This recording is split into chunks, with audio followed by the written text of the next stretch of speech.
সামরিক গোয়েন্দা সংস্থা, এনএসআই, ডিবি এদের একটা সমন্বিত সেল একসাথে কাজ করে।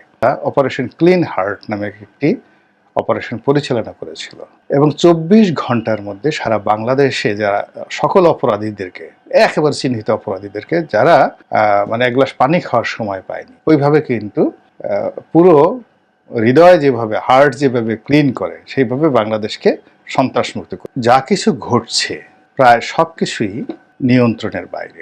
দল হিসেবে বিএনপি বিব্রত। জামাতের লোকজন এই কর্মকাণ্ড করছে না, কিন্তু তারা বিপদের মধ্যে আছে।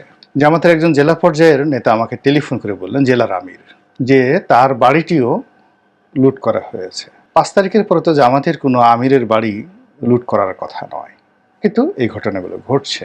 আমাদের দেশে যেটি হয় সেটি হলো, এক শ্রেণীর মানুষ রয়েছে যারা সবসময় উৎপেতে থাকে কখন কোন বাড়িতে আগুন লাগবে, কোন বাড়ি ভাঙা হবে, এবং সেই সময়টিতে চুরিচামারি করার জন্য মানুষ বসে থাকে।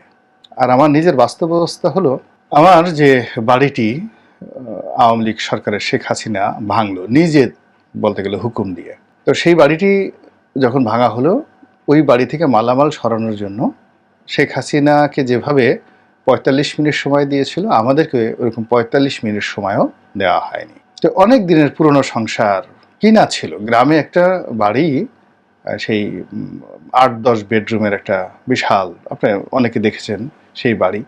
সব রুমেই ফার্নিচার ছিল, মালামাল ছিল, টাকা ছিল, পারিবারিক অনেক দলিল দস্তাবেজ ছিল, সব কিছু ছিল, এসি ছিল, মানে অনেক কিছু ছিল।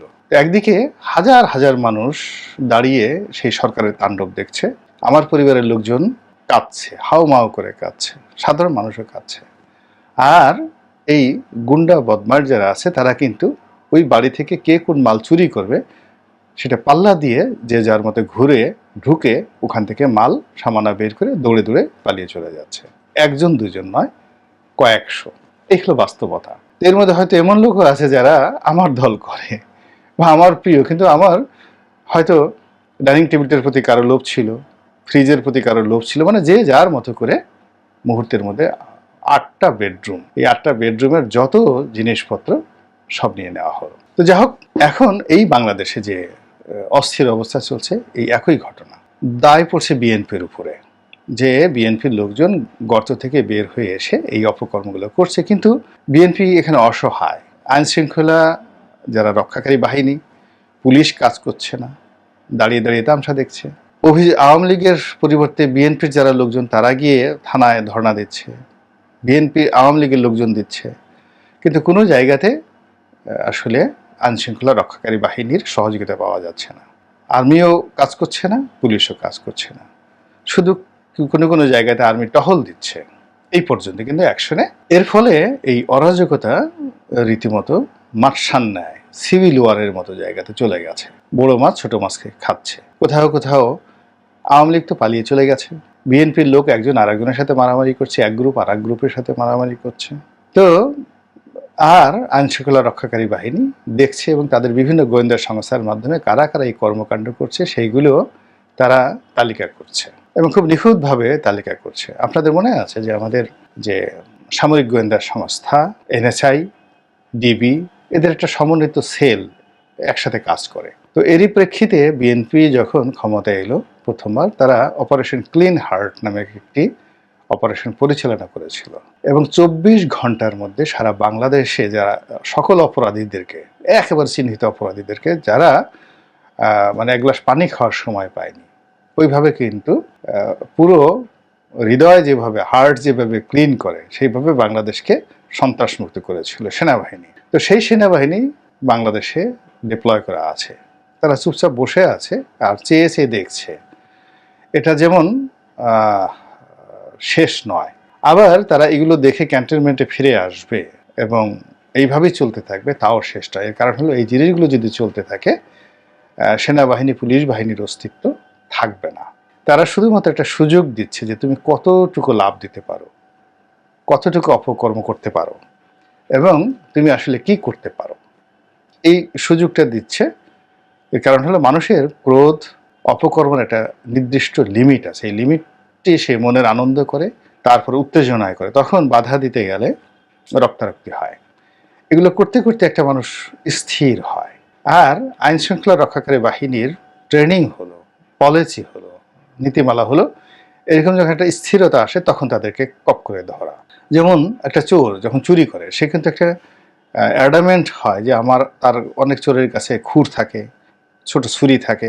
ডাকাতদের কথা বাদ দিলাম, বা ডাকাতরা যারা ডাকাতি করতে যায় তারা যখন ডাকাতি করতে যায় তাদের সঙ্গে একটা যে অস্ত্র থাকে সেটি নিয়ে তারা একটা যুদ্ধংদেহী মনোভাব তাদের কাজ করে, সামনে যারা আসবে তাদেরকে গুলি করা হবে, কোপ দেওয়া হবে।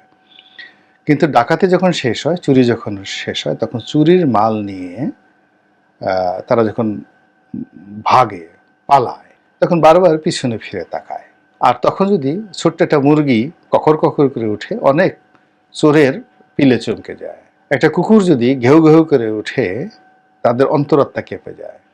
আর মানুষ যদি পেছনে ধাওয়া দেয়, তাহলে যত দুর্ধর্ষ ডাকাত হোক না কেন কাপড় খুলে দৌড় দেওয়া শুরু করে দেয়। এটা হলো মানে একটা হিউম্যান সাইকোলজি। তো এখন যারা লুটপাট করছেন বাংলাদেশে, সেটা আওয়ামী লীগের হোক, বিএনপির হোক, জামাতের হোক, সাধারণ পাবলিক হোক, দুর্বৃত্ত হোক, যারা করছেন, এই দিন দিন নয়, খুব দ্রুত।